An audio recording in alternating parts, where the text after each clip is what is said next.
Evening students, आपके paper का आज का हल, पहला हल जो है आपका 351 का है। ठीक है, 1 सेट का है। इसके केवल मुख्य मुख्य आपके जो क्वेश्चंस हैं उनको मैंने सॉल्व किया है और ये आंसर्स मेरे अनुसार हैं। इनमें कुछ बदलाव भी हो सकता है। सेंट्रल एशियन माउंटेन रीजन कहाँ है? तो एशिया में फर्स्ट में जो है। सेकंड में विश्व में सर्वाधिक पीने योग्य जल का भंडार हिंदू कुश पर्वत। जीवनदायिनी नदियों पर खतरे के बादल क्यों मंडरा रहे हैं? तापमान में वृद्धि, नदियों के प्रवाह, जीवाश्म ईंधनों का सीमित प्रयोग। उसके बाद सेकंड आपका पद्यांश आ जाता है।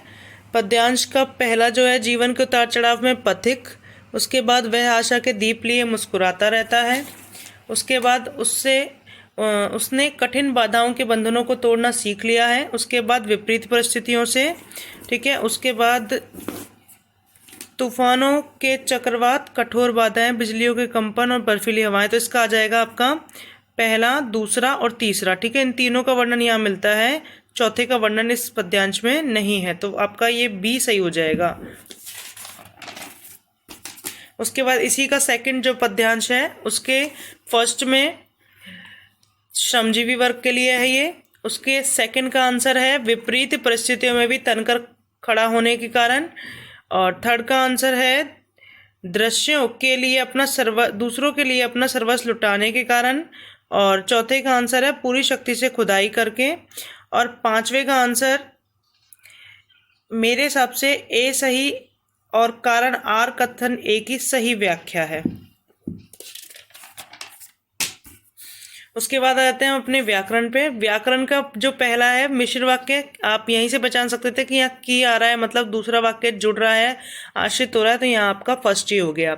इसके बाद में कई बच्चों ने अगर ये लगाया है तो मेरे हिसाब से ये गलत है। आंसर ये वाला सही आ जाएगा, क्योंकि यहाँ देखिए दो चीज़ें अलग अलग, दो वाक्य अलग अलग हैं। यहाँ दो वाक्य अलग नहीं हो पाएंगे, क्योंकि अध्ययन के लिए वो बनारस गए, एक वाक्य हो गया, दूसरा वाक्य का कहाँ है? एक ही उद्देश्य एक विधेय होता है सरल वाक्य में, ठीक है, और संयुक्त वाक्य में दो सरल वाक्य जुड़ते हैं तो संयुक्त बनता है। इसलिए तो यहाँ पे अलग अलग हम करेंगे तो दोनों में और सही बैठ रहा है, तो यहाँ पे आपका सी आंसर हो जाएगा। उसके बाद थर्ड में आपका फर्स्ट आंसर है। फोर्थ में आपका क्रिया विशेषण आश्रित उपवाक्य आएगा।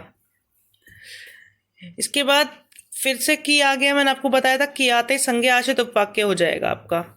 उसके बाद में देखिए कि यह वाच्य के भेद हो गए। यह कविता हमें कृषि संस्कृति के निकट ले जाती है, तो कविता है, ठीक है। आप क्वेश्चन करके देख लीजिए कि कौन लेके जाता है, तो कर्ता लेके जाता है, तो कृतवाच्य अपने आप हो गया। नागार्जुन द्वारा आ रहा है तो इसका मतलब आपका कर्मवाच्य हो गया। अब उससे चला भी नहीं जाता, ठीक है, भाववाच्य। थर्ड पार्टी है, मना भी कर दिया है। उसके बाद देखिए शीला अग्रवाल की नीचे वाला आएगा, ठीक है, क्योंकि देखो यहाँ पे द्वारा भी आ रहा है, और जो मैंने लास्ट में देखा, क्योंकि मैंने भी गलती से यहाँ फर्स्ट शुरू में बिना पढ़े यहाँ लगा दिया था। उसके बाद जब देखिए लास्ट वाली लाइन आप पढ़ेंगे, दिया था, ठीक है, दिया था, तो आप था के हिसाब से गया, ठीक है। ये तो प्रेजेंट हो जाएगा, ये पास्ट था, ठीक है, तो भूतकाल के हिसाब से हम इसको भूतकाल में ही रखेंगे, तो द्वारा भी आ गया और हमारा भूतकाल भी आ गया, तो ये इसका करेक्ट हो जाएगा आंसर। उसके बाद देखिए कि कौन सा भाववाच्य है, तो आपको नीचे अपने आप ही दिख रहा है कि उनसे और नहीं सहा जाता। उसके बाद वे कुछ फूल तो हमेशा ही रोपते रहते हैं। वे अन्य में आ जाता है आपका, ठीक है, तीसरी पार्टी से बात कर रहे हैं हम, तो वे अन्य में आ जाता है। बहुवचन आदरार्थ हो जाता है, ठीक है, हमें नहीं पता कितने व्यक्ति हैं, पर आदरार्थ हम वे जो है उसमें बहुवचन में हो जाता है। उसके बाद कुछ का निकालना था हमें, ठीक है, तो कुछ का हमारा क्या हो जाएगा, हमें नहीं पता कितना, तो अनिश्चित। सबसे पहले अलग ही था यहाँ पे कि अनिश्चित संख्यावाचक हो गया। उसके बाद हमेशा काल को दिखाएगा, आपके समय को दिखाएगा, बार बार हमेशा ये चीजें ही आपका निपाती था, और किस पे बल दे रहा था? हमेशा पे बल दे रहा था, ठीक है। रोपते हैं, क्या रोपते हैं, कुछ नहीं बात हो रही है, तो अकर्मक क्रिया।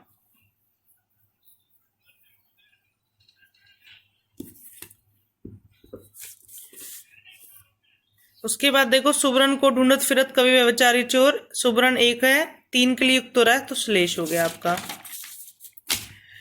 तुम तो काल हाक जनु लावा उत्प्रेक्षा। उसके बाद श्लेष का मेरे हिसाब से थर्ड, ठीक है। तो ये थोड़ा सा डाउटेबल है मेरे को भी अभी, इसको बाद में देखेंगे हम। फोर्थ मानवीकरण, फिफ्थ अतिशयोक्ति। उसके बाद आ जाइए आपका जो ये गद्यांश है पान वाला। तो पान वाले में इसका जो क्या, पान वाला जो था उसको कैप्टन को क्या क्या बोलता है, तो लंगड़ा बोलता है और पागल बोलता है। इसी के मजाक उड़ाता है, तो इसका फर्स्ट एंड थर्ड आंसर हो जाएगा। हालदार साहब अवाक क्यों थे? क्योंकि उनकी कल्पना कैप्टन नाम को सुनकर कुछ अलग ही थी, जबकि उन्होंने जब कैप्टन को देखा तो उसके विपरीत उनका हुलिया था। उसके बाद देखिए इसमें क्योंकि यहाँ पे मित्र शब्द का प्रयोग हो रहा है, ठीक है, और चैप्टर में उसको मित्र नहीं बताया गया है उसका, तो यहाँ पे थोड़ा सा इस चीज़ को लेकर डाउट है कि यहाँ अगर मित्र की बात आ रही है तो फिर ये सही हो जाएगा कि ए भी सही है, आर भी सही है। और अगर ये मित्र वाली बात गलत है, क्योंकि चैप्टर में कहीं भी इसका वर्णन नहीं आ रहा है, तो हमारा क्या हो जाएगा कि ए गलत हो जाएगा, आर सही हो जाएगा, क्योंकि पान वाले में संवेदनशीलता नहीं थी, उसका अभाव था, ठीक है। फोटो वोटो छपवा दो उसका, तो ये उसकी व्यंग्यात्मकता को दर्शाता है। ड्राइवर की बेचैनी के कारण हालदार साहब को गंतव्य तक पर पहुंचाने की जल्दी थी। मानव की जो योग्यता उसे आत्मविनाश को ले जाती है वह उसकी असंस्कृति होती है। बिस्मिल्लाह खां को कुलसुम हलवाई की कचौड़ी की दुकान पर जाना, कचौड़ी तलते समय जो छन की आवाज में आरोह अवरोह दिखाई देता था उसके कारण, ठीक है। ये आपका पद्यांश आ गया। फर्स्ट का आंसर आएगा प्रकृति और मानव के श्रम का प्रतिफल है फसल। फसल कविता है हमारी नागार्जुन की। फसल उपजाने के उपजाऊ तत्व कौन है? मिट्टी, पानी, सूर्य, हवा, श्रम, ठीक है। ये सभी प्रकृति और मनुष्य यानी। उसके बाद मिट्टी के गुणधर्म, मिट्टी की विशेषताएं जो फसल उगाती हैं। हाथों के स्पर्श की महिमा है। किसान का परिश्रम खेती को सस्य श्यामला बनाता है। रूपांतरण है सूरज की किरणों का। सूरज की ऊर्जा अन्न में परिवर्तित होकर हमें पोषित करती है। सूरदास के पद में अबला अंबोरी भोली गोपियां श्री कृष्ण के प्रेम में डूबी हैं, जैसे चींटी का गुड़ से प्रेम। राम लक्ष्मण में किसने कहा था? कि राम ने कहा था, ठीक है।